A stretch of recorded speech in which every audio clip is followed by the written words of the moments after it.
Si ustedes recuerdan, y voy a iniciar con esa pregunta, estuvimos en Hebreos la semana pasada. Un texto que tal vez muchas veces o muy pocas veces es evaluado como un texto base doctrinal para este tema, pero estuvimos en Hebreos y yo quiero saber qué recuerdan ustedes de lo que estuvimos viendo, qué texto vimos y qué fue lo que estuvimos viendo. Habíamos visto esto en Hebreos 5, es una temática también en Hebreos 6.1, ahí les he resaltado un poquito los textos, pero en síntesis de lo que hablábamos era la madurez. Y la madurez es central cuando hablamos del sacerdocio de Cristo, que es según el orden de Melquisedec.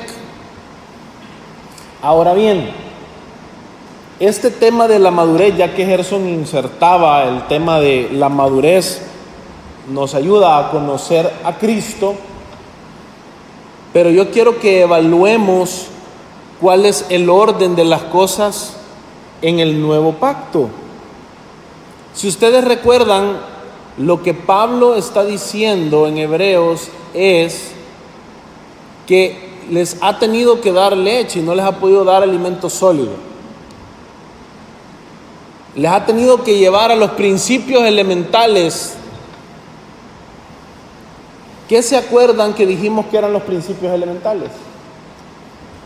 ¿Se acuerdan que decíamos de que la epístola es escrita por, yo digo Pablo siempre, perdón por decir la verdad. Decíamos que la epístola es escrita por su autor, dirigida ¿a quiénes? A los hebreos, ¿verdad? La epístola, estamos hablando de hebreos todavía. Y si es escrita a los hebreos, ¿qué podía haber en mente de ellos que los tuviese todavía en la inmadurez? Ok, la cultura, pero la cultura, su conducta, muy bien, pero esto alimentado ¿de qué? ¿Qué podían tener los hebreos que alimentaba su cultura, su tradición, su conducta, su manera de abrazar la fe? ¿Qué creen ustedes que estaba detrás de eso? ¿Perdón? Judaísmo. ¿Y el judaísmo qué era? El antiguo pacto. Ahí quería que aterrizáramos. Algo bien importante que Pablo está haciendo en Hebreos es mostrar al antiguo pacto como algo que se desvanece y que está pronto a desaparecer. Y el antiguo pacto es presentado por Pablo como un pacto infantil, inmaduro, principios elementales.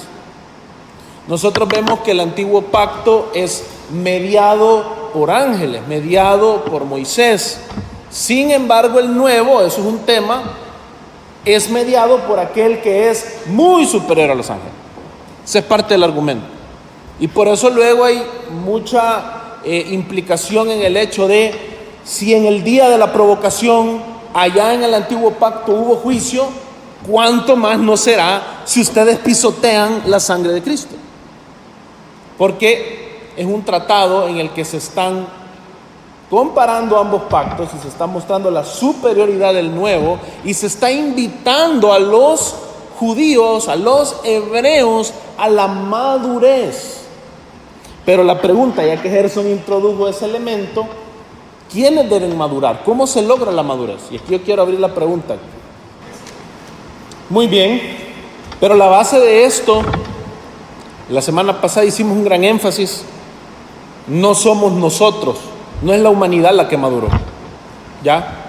Porque eso sería decir que el antiguo pacto nos llevó a la madurez, lo cual sería negar la necesidad del nuevo pacto en la sangre de Cristo. La necesidad del nuevo pacto en la sangre de Cristo es visible desde el antiguo pacto, es visible desde el mismo Abraham, quien recibe pan y vino por medio de este sumo sacerdote Melquisedec. Y el pan y el vino lo recibe en el contexto de la victoria sobre el enemigo. Los enemigos de Abraham han sido derrotados y él en el Valle del Rey recibe pan y vino como un anuncio de la victoria ¿de quién? De Cristo. Ahora yo les pregunto, ¿los sacerdotes del antiguo pacto administraban pan y vino? Una de las cosas que decíamos la semana pasada es que el vino nos habla de la madurez. El vino desde su elaboración requiere madurez. Génesis capítulo 2, la Biblia nos dice que no había arbustos, ¿cierto? Habían árboles nada más. Entonces no se podía hacer vino, porque las uvas vienen de los arbustos. Muy bien, el hombre peca, las cosas se van terriblemente mal, llega el diluvio y ¿qué es lo primero que este nuevo Adán en unos nuevos cielos y en una nueva tierra, por así decirlo, tipológico, qué es lo primero que siembra este nuevo Adán? Un viñedo. Ahora hay arbustos. Y de ese viñedo hace vino, ¿sí? ¿Y qué pasó? Se emborracha. Es decir, este no era Cristo. Este no era maduro. ¿Quién es el hombre maduro entonces? Cristo. Y esa es la conclusión que quiero que lleguemos. Para nuestra madurez dependemos de la obra completa de Cristo. Él es el hombre maduro y porque Él es el hombre maduro, nosotros estamos llamados a la madurez. Y por eso Pablo, o el autor de Hebreos, tiene un problema con los hebreos y su inmadurez, porque tienen todavía que estar aprendiendo los principios elementales que dijimos que era el antiguo pacto, y él tiene que explicarles que el antiguo pacto nada más apunta al nuevo, al punto de tener que comparar el tipo de sacrificio que ofrece hoy este sacerdote según el orden de Melquisedec. Es un sacrificio que ahora fue ofrecido una vez y para siempre. Él literalmente traspasó el velo, pero ¿cuál velo traspasó Cristo? Los cielos, es decir, el verdadero velo. Entonces Cristo ya logró en su obra completa todo lo necesario para nosotros, para que estemos en la presencia de ¿quién? De Dios. Ese es otro tema. En el capítulo 4, versículo 14, acerquémonos pues confiadamente. ¿Es esa una invitación del antiguo pacto? Les pregunto yo. Una invitación del antiguo pacto. Ni de broma es una invitación del antiguo pacto. Según Efesios 4:13, el antiguo pacto era un ayo, era un maestro, era como jugar boliche con barrera, ¿verdad? Literal, la presencia de Dios viene al Sinaí y la advertencia de Dios a Moisés que nadie se acerque, de verdad que nadie se acerque. Y si alguien llega a traspasar los límites, hay que asaetearlo. ¿Se acuerdan que lo habíamos visto? Hay que asaetearlo. Sin embargo, Jesús viene, sube al monte y sus discípulos se acercan. ¿Y Él les da qué? Las bienaventuranzas. Entonces este es un pacto superior.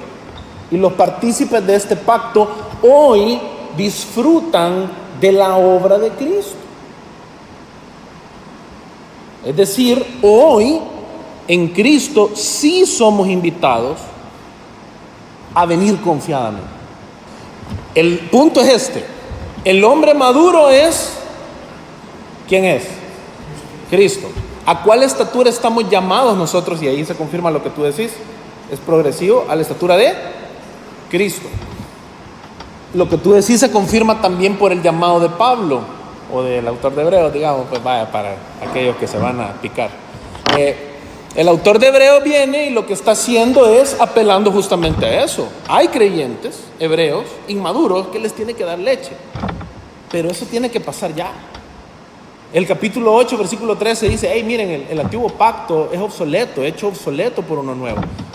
Está próximo a desaparecer. Entonces, la apelación a la madurez, a lo que yo quiero llegar es que la madurez ya, esto es un ya, pero todavía no. La madurez nosotros ya la tenemos lograda, pero ¿en quién? En Cristo, porque somos uno en Él, ¿sí? Somos un solo cuerpo. Y en ese sentido, todos nosotros ya somos partícipes de su madurez. Ahora, hay una diferencia, la madurez de Carlos Córdoba. Porque yo todavía estoy en un proceso de, ¿cómo se llama eso? Santificación. Santificación. Y esa santificación progresiva no puede ser algo que nosotros ralentizamos, hermano. Entonces, ese era el argumento que hacíamos la semana pasada. La madurez es importante. El antiguo pacto es un pacto infantil, pero nosotros hoy hemos sido llamados a un pacto de la adultez. Y hoy el trono de la gracia está abierto, hermano. Eso no era posible en el antiguo pacto. Usted no podía venir a la hora que le diera la gana y buscar el trono de Dios. Eso no era posible. Y a veces lo damos por sentado. Hay gente que ora pensando que es algo que así ha sido toda la vida. Le hemos podido orar a Dios cuando queremos y como queremos. Muy bien. Esa es la dinámica que tenemos como un cuerpo.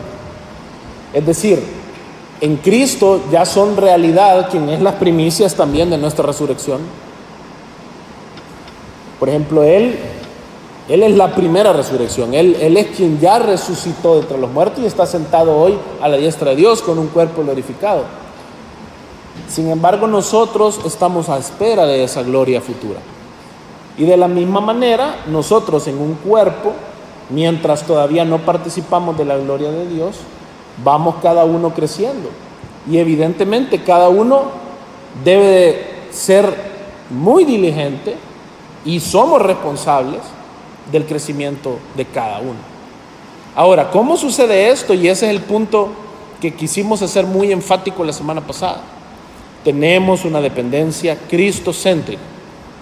O sea, Cristo, sin la obra completa de Cristo, sin la obra completa de Cristo, y aquí estoy incluyendo su encarnación, su vida en perfecta santidad, su muerte, su sepultura, su resurrección, su ascensión, su exaltación y su futura segunda venida, pero sin la obra completa de Cristo, nosotros no pudiésemos nunca ser partícipes de la madurez del nuevo pacto y de sentarnos a la mesa del Señor. Entonces, la vía ya fue abierta por Cristo y nosotros tenemos todos estos privilegios ganados por Él. Y ahora nosotros podemos acercarnos al trono y tenemos abierto ese acceso porque Cristo es quien lo hizo. Pero cada uno, hermana, tiene una responsabilidad, ¿sí? Entonces, ¿por qué era importante la discusión de la madurez, hermanos? Porque para llegar a la enseñanza de 1 Corintios 11, del 23 al 26, estamos presuponiendo la obra de Cristo. Y entonces, hoy recibimos del Señor. Pablo dice, porque yo recibí del Señor lo que también yo les he enseñado, que el Señor Jesús, la noche que fue entregado, tomó pan y habiendo dado gracias lo partió y dijo, tomad, comed, esto es mi cuerpo que por vosotros es partido. Haced esto en memoria de mí. Asimismo tomó también la copa y después de haber cenado, diciendo, esta copa es el nuevo pacto en mi sangre. Haced esto todas las veces que la bebiereis en memoria de mí. Así pues, todas las veces que comieres este pan y bebieres esta copa, la muerte del Señor anunciáis. Es decir, esta participación llega, hermanos, en un contexto. No es una participación que existía en el antiguo pacto. Esta es una participación a la cual nosotros somos invitados como miembros del nuevo pacto. ¿Y quiénes son los miembros del nuevo pacto? Les pregunto yo. La iglesia. ¿Sí o no son iguales? Yo les pregunto, ¿es lo mismo miembro del nuevo pacto que miembro de la iglesia? Sí. No todo aquel que viene y participa del don celestial con nosotros es un verdadero creyente, ¿cierto? Y ahí argumentábamos nosotros de que también en la misma cena del Señor había uno que había mojado el pan con él y que también era quien lo iba a entregar, ¿verdad? Entonces, entendemos esto, comprendemos que ahora nosotros hemos sido invitados a la mesa en el contexto del nuevo pacto, como iglesia. Eso significa la iglesia llamada a la madurez, porque Cristo es ese hombre maduro, ese nuevo, postrer Adán. Y no es casualidad que el autor de Hebreos presenta que el que ha madurado es aquel que tiene ya los sentidos ejercitados para discernir ¿qué cosa? El bien y el mal. Es decir, aquel que está en Cristo recibe por el Espíritu lo que Adán quiso arrebatar en la carne. Aquello que fue usurpado en pecado en el Edén, hoy en Cristo nos ha sido dado en el Espíritu. Y hoy es el discernimiento del bien y el mal. Ahora, yo quiero apelar, y volviendo un poquito al punto de lo progresivo de nuestra santificación, pero yo quiero que vean lo importante de la obra completa de Cristo. Recuerdan que dijimos que cuando nosotros nacemos de nuevo y se nos predica el Evangelio, ¿qué estamos haciendo ahí? Para yo creer en el Evangelio y poner mi fe en Cristo, arrepentirme de mis pecados, poner mi fe en Cristo, o sea, la conversión, ¿qué debe suceder? O sea, el nuevo nacimiento, correcto. No, pero no ocurrió el nuevo nacimiento. Y hoy con el nuevo nacimiento, ¿qué hice yo con el Evangelio? Si el Evangelio no fuese verdad y yo tuviese nuevos ojos dados por el Dios verdadero para ver y discernir, y si el Evangelio no fuese verdad, yo lo hubiese catalogado como ¿qué? Como malo, falso. Sin embargo, ¿qué le sucede al que nace de nuevo, hermano? Hoy ya puede creer, porque hoy, en una etapa de bebecito, pero la primera capacidad que recibimos impartida por el Espíritu es juzgar el bien y el mal, al darnos cuenta que somos pecadores. Cuando la gente dice, no juzgues, eso es leer la Biblia fuera de contexto, obviamente. Pero es una total contradicción. Desde que yo le predico el Evangelio a alguien, hay un juicio, hermano. El Evangelio es como que yo enciendo una lámpara y yo veo, y yo estaba engañado. Yo entraba a mi cocina y tenía siempre arruinado el foco. Yo decía, está limpia mi cocina, pero un día alguien llegó y me puso un foco y se ve que está lleno de grasa, que hay ratas, que hay cucas. Pues eso nos pasa cuando recibimos el Evangelio. Es decir, recibimos del Señor la capacidad de discernir entre el bien y el mal. Eso sucede en el nuevo nacimiento. Y luego esto debe de ir madurando, debe de ir creciendo, porque obviamente como cristianos recién convertidos vamos a ser inmaduros.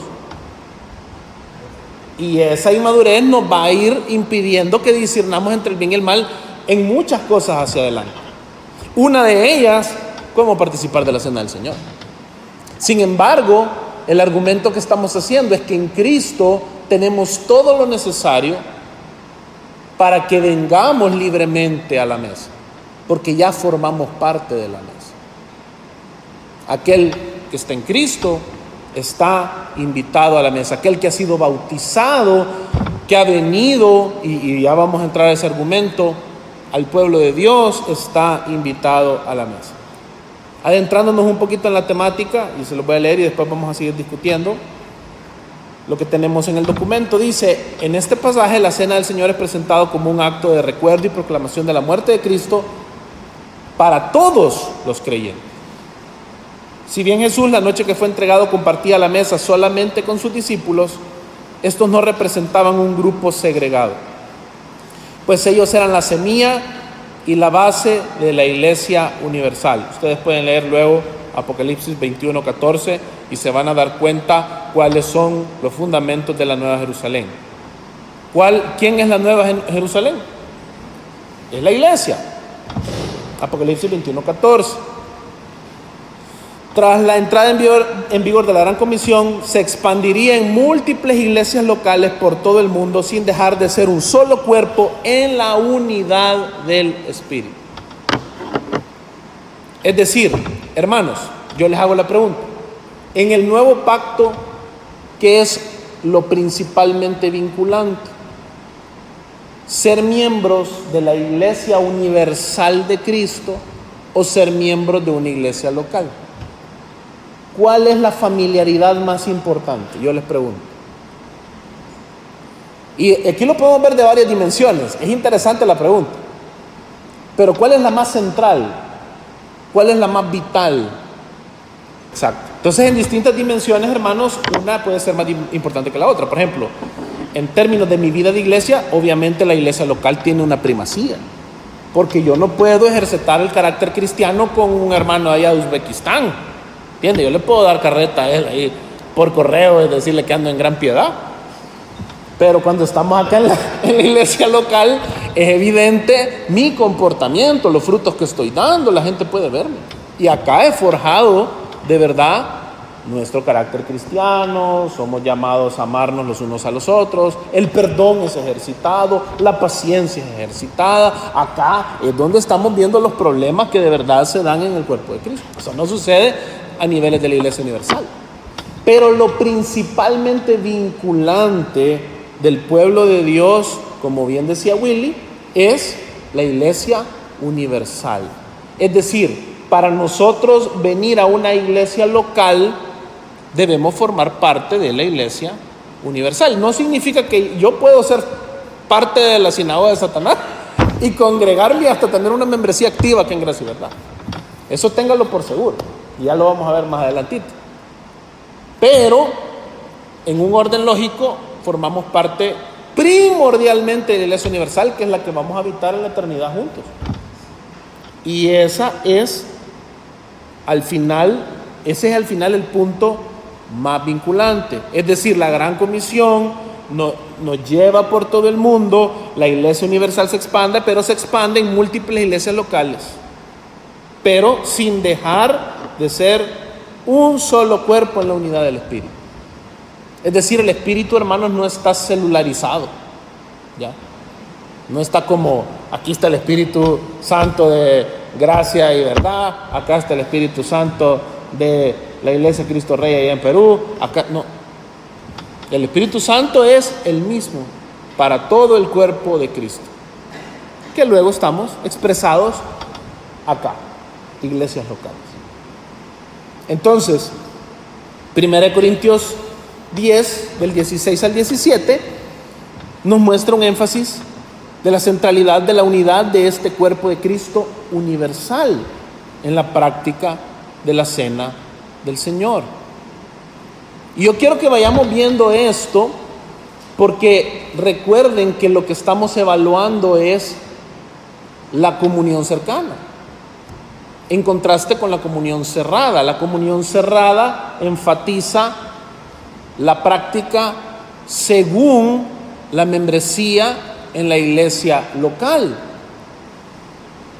Fíjense lo que dice 1 Corintios 10, del 16 al 17.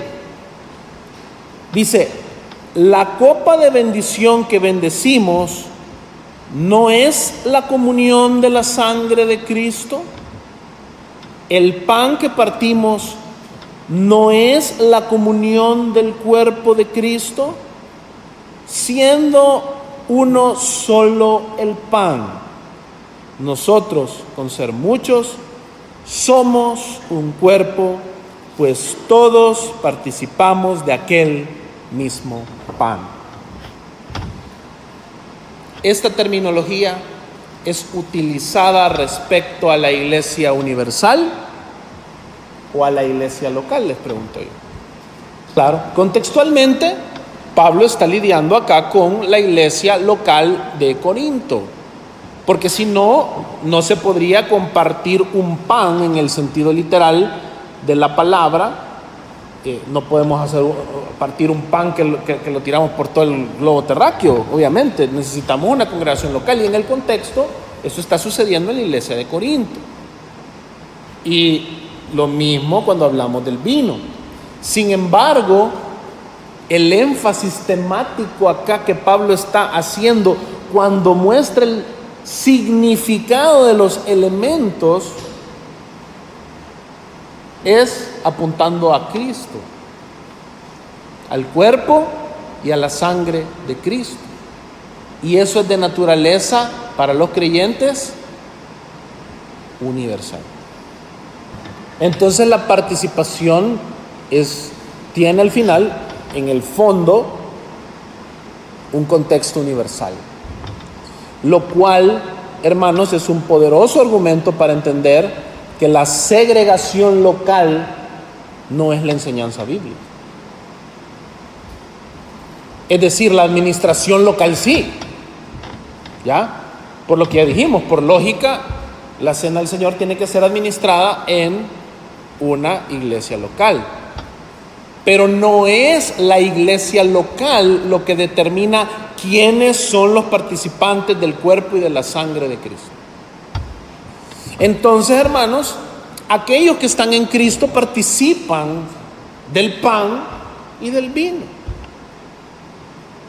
Y ahí, hermanos, entra la unidad de toda la iglesia universal, que debe ser expresada en iglesias locales. Fíjense lo que dice acá en el documento, el siguiente párrafo. Pablo describe la cena del Señor como un símbolo de la unidad de todos los creyentes en Cristo, y la congregación local no segrega a creyentes no locales de la participación de aquel mismo pan. Sería una contradicción, hermano, porque aquel mismo pan es el cuerpo del mismo Cristo de aquellos creyentes de una u otra iglesia local. Teniendo esto en cuenta, aprendemos que la participación de la cena del Señor en las iglesias locales debe, por concepto, estar abierta a todos los que son parte del cuerpo universal de Cristo. Es decir, todos los creyentes bautizados, aun si estos se encuentran participando de la ordenanza en una iglesia local diferente a la de su membresía particular. Es decir, todos aquellos que forman parte de la iglesia universal, es decir, los que son miembros del nuevo pacto, es decir, los que están en Cristo, los que participan de su cuerpo y de su sangre, son aquellos que deberían de poder participar en distintas iglesias locales de la cena del Señor. Ya vamos ¿cómo? Lo que lo determina es el nuevo nacimiento y tu bautismo. Claro. Y por eso al final en el documento, y ustedes ahí lo tienen, pueden revisarlo. Al final del documento hay como una liturgia, por así decirlo, de cómo debería de llevarse a cabo. Entonces, obviamente, sí, el pastor maestro tiene que venir y expresar muy claramente que son aquellos creyentes bautizados trinitariamente, porque ahí puede venir alguien bautizado por los jesucitas, ¿me entendés? No. Tiene que haber una exposición bien clara, diría yo, del evangelio, de la obra de Cristo, del bautismo, que nos lleve a la capacidad de elaborar un juicio correcto de si yo debería o no de participar de la cena del Señor. Ahora bien, lo que ya hemos dicho y hemos argumentado en sesiones anteriores es que no vamos a evitar ni por pasiva ni por activa, ni con comunión cerrada, que venga gente y participe indignamente de la cena del Señor. Juzgue mal los elementos y participe, ¿sí? Y se acuerdan que ese era el argumento que hacíamos de que también es cierto sobre el evangelio. Cuando yo vengo y predico el evangelio, ¿qué es lo que me dice Juan 3, 17 y 18? El que cree no es condenado, pero el que no cree ya ha sido condenado. Nosotros pudiéramos hacer una inferencia ilógica de decir, entonces no prediquemos el evangelio porque se va a condenar gente. No. Tenemos que llevar, yo les decía, miren, desde que la gran comisión, lo decíamos creo la semana pasada o antepasada, desde que la gran comisión nos fue dada y desde que ahora hemos sido enviados como templo y morada del Espíritu Santo al mundo, esto es como que el mundo se llenó de una radiación nuclear, ¿sí? Ahorita el mundo está expuesto a la gloria de Dios. Andamos nosotros ahí caminando. Y el Señor va a tener misericordia del que quiera tener misericordia. Pero habíamos dicho, el evangelio es letal. Ni siquiera nos tenemos que ir solo a la mesa de la cena. Obviamente ahí tenemos explícito en la palabra que hay una letalidad. Pero el evangelio es letal. Cuando yo vengo y predico el evangelio y alguien lo rechaza, ¿qué creen que viene para esa persona? Juicio, condenación, muerte eterna, y hay una responsabilidad. Ahora bien, el Señor, en su gracia y misericordia, salva. Y vemos en Apocalipsis que es una multitud que no se puede contar, de todo linaje, tribu, lengua, nación. Gloria a Dios. Y entonces salgamos y prediquemos el evangelio, porque la promesa que tenemos es que se van a convertir muchos, como nosotros, van a venir, como dice la palabra de Dios, del oeste, del este y del oeste, muchos. Pero no nos vamos a detener de predicar el evangelio, porque hay quienes van a ser eficazmente condenados. Y ahí va a ser hecha justicia, hermano. De la misma manera, alguien que viene acá con una falsa fe, con una autoimagen fuera de la realidad del evangelio, con una autojusticia, y participa indignamente del Señor, ¿sería injusto el juicio que esta persona cargaría para sí mismo? Les pregunto yo.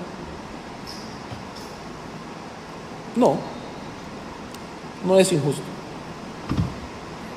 Ahora, de nuestra parte, tenemos que hacer todo lo necesario porque nadie sea expuesto al juicio, y eso va a ser responsabilidad nuestra. Desde el pastor maestro, que es el primero que tiene que explicar esto muy bien, nosotros como iglesia tenemos una gran tarea también. Si es un invitado nuestro, obviamente, yo sé que este brother nada de cristiano, jamás se bautizó, ¿verdad? O lo bautizaron de bebé. Entonces yo vengo y le digo, no, mira, no, o sea, ya una vez vos has tomado todos los esfuerzos necesarios y correspondientes, lo que Pablo está haciendo también. Si ustedes se fijan en el contexto en el que Pablo viene explicando aquella situación que había en Corinto, de la división que evidentemente los estaba llevando a que cuando llegaban a la cena del Señor, esto era participar indignamente de ella. Pablo está haciendo un contexto. Desde el capítulo 10 viene enseñando qué es la participación de estos elementos. Ninguno de nosotros acá se puede presentar delante del Señor por sus obras muertas.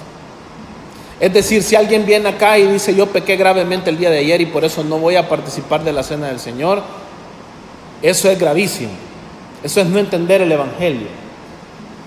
La esperanza para el verdadero creyente es que éste pueda venir y correr a la cruz, que venga en arrepentimiento y fe, y la cena del Señor es un sustento y es un medio de gracia para el pecador penitente, el creyente. Ahora bien, lamentablemente muchos creyentes vienen y lo que hacen es decir, no, yo ando en pecado. Y como ando en pecado, entonces no voy a participar y hasta se autoalaban, es decir, hasta se autopontifican de yo no participo porque yo sé en las que ando. ¿Qué opinan ustedes de eso? Esa es falsa piedad. Se está dando un crédito para seguir en el vacil, como dice el hermano. Y ahí es donde las calificaciones para no ser juzgado son, ¿es qué? ¿Cuál es la calificación? Les pregunto yo. para no ser juzgado. Sí, haber nacido de nuevo, que el nuevo nacimiento viene ¿por qué? Porque recibimos la palabra, nacimos de nuevo, nos convertimos, es decir, nos arrepentimos, pusimos nuestra fe en el Señor, y entonces aquellos que están en Cristo están seguros, porque la ira de Dios fue derramada sobre Él. El castigo de nuestra paz, dice Isaías 53, fue sobre Él. Entonces nuestra paz, ya leí la palabra, nuestra paz no es comprada por lo que yo hice la semana pasada. Si alguien cree, hey, esta semana fue estelar, voy con todo a la cena del Señor, vamos a aprender el Evangelio de nuevo, hermanos. ¿Sí, hermano? Esa persona come y bebe juicio para sí. Es decir, aquel que verdaderamente no tiene un arrepentimiento genuino, que solo es dado por la obra del Espíritu. ¿Quién aplica la obra de Cristo a los creyentes? ¿Sí? Y eso es muy importante lo que estás diciendo, porque al final la base con la cual nos presentamos a la mesa del Señor y estamos sentados en esa mesa y por eso hacíamos el énfasis de cuál era la base de nuestra madurez: Cristo, el hombre maduro, y lo que Él ha logrado en su obra, lo que vemos en Filipenses capítulo 2, del 5 al 8. Nosotros hemos sido receptores de un nombre que es sobre todo nombre, nos lo ha dado a nosotros, y nosotros no hicimos nada por ese nombre, sino aquel que se humilló hasta lo sumo, y hoy en nosotros debe de haber ese sentir. Entonces, ¿qué es lo interesante? Nosotros, como vos bien decías, sí debemos de esforzarnos porque seamos nosotros creyentes que andan en la palabra, pero ese esfuerzo parte de una base, y esa base es la obra completa de Cristo y su Espíritu Santo en nosotros. Es decir, no hay una manera en la cual yo en la carne me pueda preparar para el día del Señor, ni me pueda preparar para exponerme al cuerpo y la sangre de Cristo en medio de su iglesia. Esa preparación la hizo en la cruz del Calvario una vez y para siempre Cristo. Entonces, en ese sentido, nosotros los cristianos genuinos participamos seguros. Y qué bueno que Salomón dijo eso, salvíficamente seguros. Ahora bien, podemos sí, de una conciencia errónea, participar y recibir un juicio en cuanto al rango de esa participación, siendo nosotros creyentes, pero de esa participación indigna. Y eso es verdad, y es un buen elemento que ha traído Salomón. Pero como el mayor énfasis que hemos hecho es a incrédulos, ¿verdad? Entonces sí entendemos que el juicio acá sí ya tiene un orden que puede llegar a ser salvífico, porque vemos que entre las consecuencias se encuentra la misma muerte, ¿verdad? Entonces es un tema delicado. Vamos a cerrar ahorita, pero quiero nada más que nos quedemos con este último párrafo sobre esta práctica. Las Escrituras nos dan evidencia de su normalidad. Un buen ejemplo es la visita de Pablo a Troas de Hechos 27. Esto es algo muy importante, hermano, porque acá estamos viendo que el concepto que nosotros hemos inferido de lo que la palabra enseña también tiene una aplicación histórica que es visible en los mismos hechos. Y acá está este ejemplo. En el día del Señor se reunió para partir el pan, que si es el día del Señor, entendemos que es la cena del Señor, con los santos, sin ninguna restricción por no formar parte de la membresía local. Dice en Hechos 27, el primer día de la semana, es decir, el domingo, ¿verdad?, cuando estábamos reunidos para partir el pan, Pablo les hablaba, pensando salir al día siguiente, y prolongó su discurso hasta la medianoche. Bueno, no somos los únicos que prolongamos nuestros discursos, hermano, ¿verdad? Y aquí hubieron hasta fatalidades. No hemos llegado a ese punto, no se quejen. Pero siga leyendo para que entiendan lo que... Ahí después usted lo lee en su casa. Ahí después va a entender lo que pasó por alargarse un poco el culto ahí, ¿va? Pero se alargó un poquito. Pero el tema es, vemos una evidencia de que Pablo va a Troas y participa del pan con los hermanos. ¿Entienden? Él es un apóstol, pero él es miembro de la Iglesia Universal. Y luego conocemos, dice el siguiente párrafo, por el mismo puño y letra de Pablo en Efesios 3:8, que él jamás hubiese exigido para sí una excepción para participar en una iglesia local donde no era miembro con el argumento de ser apóstol, porque cualquiera puede decir, pero es que era apóstol. Por el contrario, su apostolado consistía en la buena nueva de la inclusión de los gentiles al pueblo de Dios. En el Nuevo Testamento, la obra de Dios se estaba deslocalizando en lugar de localizarse. Y ahora el testimonio de Cristo se expandiría desde Jerusalén hasta los confines de la tierra. Hechos 1:8.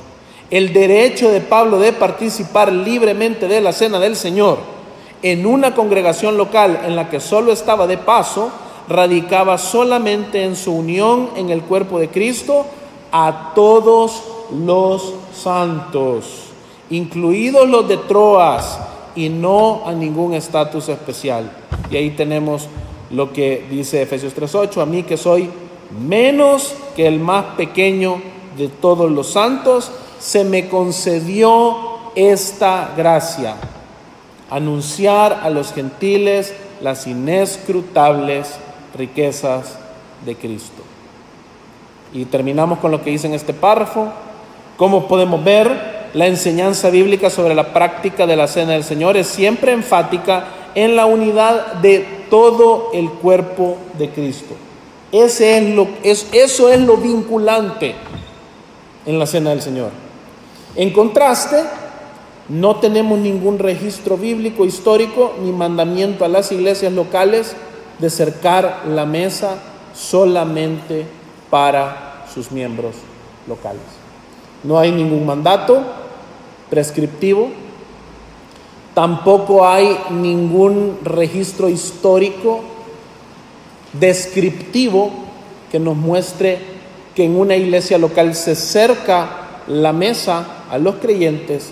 Y como ya leímos nosotros en 1 Corintios 11 del 23 al 26, y más adelante hasta llegar al final, el versículo 32, nos damos cuenta que la apelación de Pablo respecto a la conciencia es hecha a la conciencia ¿de quién?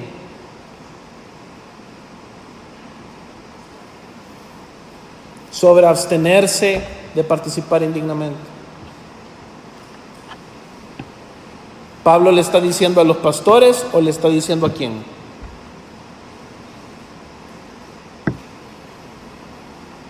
A las personas, es decir, a la congregación. La congregación es a quien Pablo está invitando a ejercer discernimiento. Y ahí volvemos a conectar con aquello que vimos en Hebreos capítulo 5. Entonces sí, hermanos, una práctica sana, bíblica, de la cena del Señor, en la cual la comunión es de todos los santos bautizados, es una comunión que demanda una iglesia madura, hermano, que demanda madurez de cada uno de nosotros. La buena noticia es, esa madurez no es directamente producto de nuestras obras muertas en la carne, sino que es obra de Cristo.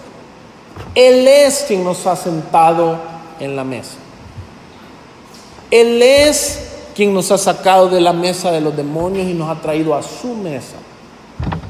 Y en la confianza de su obra y en la confianza de la obra del Espíritu, de su santificación, pero del hecho de que el castigo de nuestra paz ya fue sobre Él, nosotros participamos de esa manera de la cena del Señor. Y lo hacemos como Iglesia Universal. Es decir, viene un creyente genuino a nuestra iglesia, él debería de poder participar de la cena del Señor. Vamos nosotros y somos creyentes genuinos a otra iglesia bíblica, deberíamos de poder participar de la cena del Señor. No deberíamos de privarnos de ello. Porque, hermanos, en esto consiste el nuevo pacto. Estamos sentados en la mesa con Cristo. Y el nosotros participar de la cena del Señor no solamente es un símbolo, lo vimos ya, un memorial, no solamente es un alimento espiritual, sino que también es una proclamación y es una responsabilidad. Cuando nosotros participamos de la cena del Señor, anunciamos la muerte del Señor hasta que Él venga, lo cual significa la libertad de los cautivos. No somos una iglesia que anuncia la obra completa de Cristo en la cruz del Calvario en favor de los pecadores, si nosotros no somos una iglesia que constantemente está llevando a cabo el sacramento de la cena del Señor. No es algo accesorio, es algo muy, muy importante en la vida de la iglesia. Nos vamos a quedar hoy ahí, hermanos, por honor al tiempo. Vamos a tener una sesión más en la cual ya vamos a dedicarnos a hablar de los argumentos teológicos a favor de la comunión cercana, y vamos también ya a ver el por qué consideramos que la práctica de la comunión cerrada no es bíblica. Eso va a ser el próximo jueves. Así que, bueno, hermanos, vamos a orar al Señor. Dios te bendiga. Realmente es un privilegio para nosotros que puedas escuchar el mensaje de la palabra de Dios. Esperamos que Dios obre en tu vida grandemente a partir de lo que puedas escuchar y aprender a través de este sermón. Sin embargo, creemos que solo este sermón es insuficiente y no debería de suplantar por ningún motivo tu asistencia a una iglesia local. La iglesia local es el medio por el cual Dios obra en la vida de su pueblo. Te motivamos a que busques una iglesia sana donde congregarte, o puedas contactarte con nosotros en nuestras redes sociales para que nos puedas visitar. Será un gusto poder servirte y que podamos juntos adorar a Dios en comunión con sus redimidos mientras aprendemos de su palabra. Que el Señor te bendiga.